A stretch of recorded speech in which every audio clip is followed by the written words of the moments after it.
Mayor-elect Ben Walsh joins us here in the studio tonight. Congratulations. Thanks so much, Matt. Happy to be here, Megan. Yeah. And first, let's talk a little bit about last night, and then we'll talk about what's on your plate now. But what was it like to go through that? And, you know, at 8:30 last night, you walked into the room and said hello to people. You seemed terribly confident at that time. What did you know that we didn't know?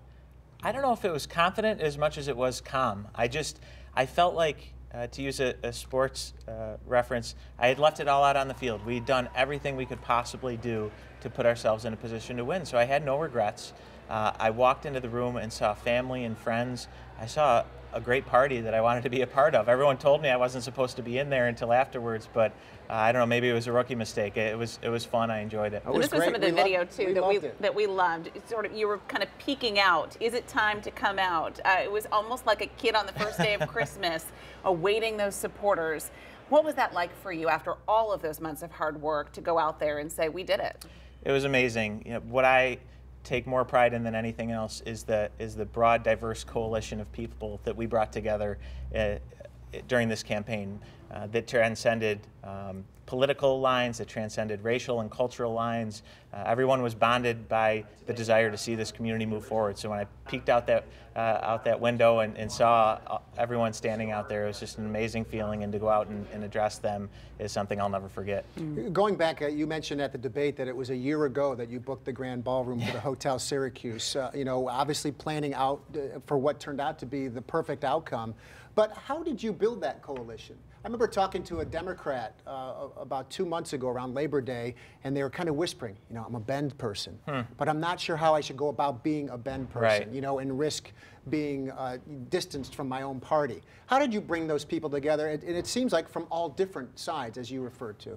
So it didn't start when I decided to run for mayor. I've been working in the community for the past 16 years in the public sector, in the private sector. I've volunteered on boards in the not-for-profit sector, and through all of those experiences, I've built relationships and developed relationships, and it's those relationships that served me throughout the course of the campaign.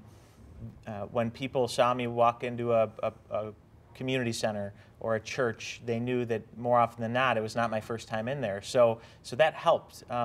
And then in terms of people kind of stepping out and crossing lines, there's strength and safety in numbers. And the more people that did it, the more people that took a chance and took a risk because they thought that it was in the best interest of the community, the more people were willing to follow. So it just kind of, the momentum built consistently, and we just felt like we peaked at just the right time. We have talked to you about a whole host of issues that you want to tackle, that you need to tackle, from, you know, the city's finances to schools and poverty and 81. I mean, there are just so many things on the table.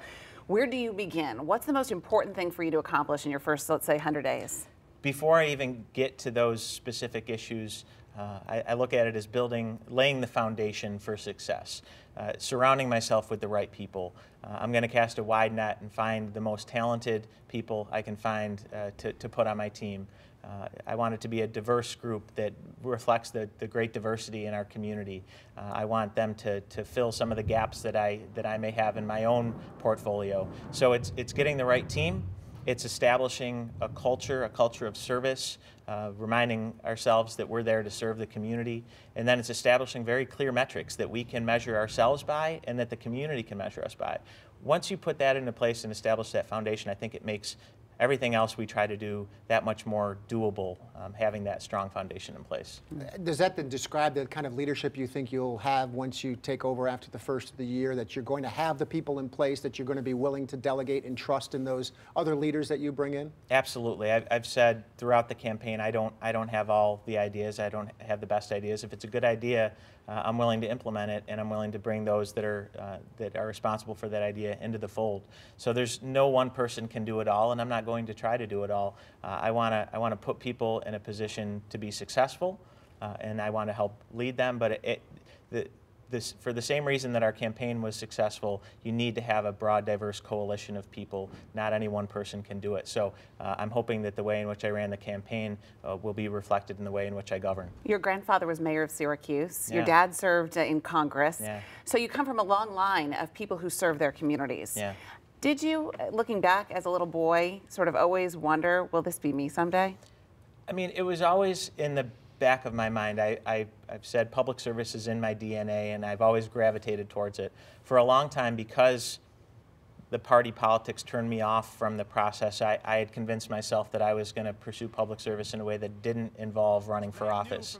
But when I got to City Hall, I felt like I had found the place where I could do the most good for my community. And as the end of the current administration started to come into view, I kind of surprised myself in that I began to think about whether or not I seriously wanted to run. And the more I thought about it, the more I decided that it was the right time for me.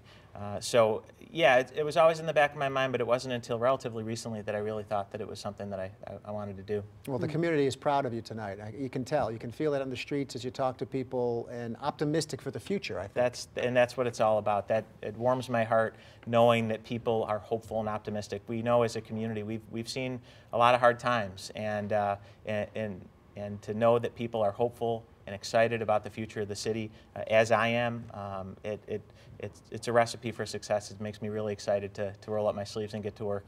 And we look forward to covering that. Thank you. All the way. Appreciate Ben, it. thanks so much. All right. Thank you, Ben Walsh, Mayor-elect. In Onondaga County, voter turnout this year.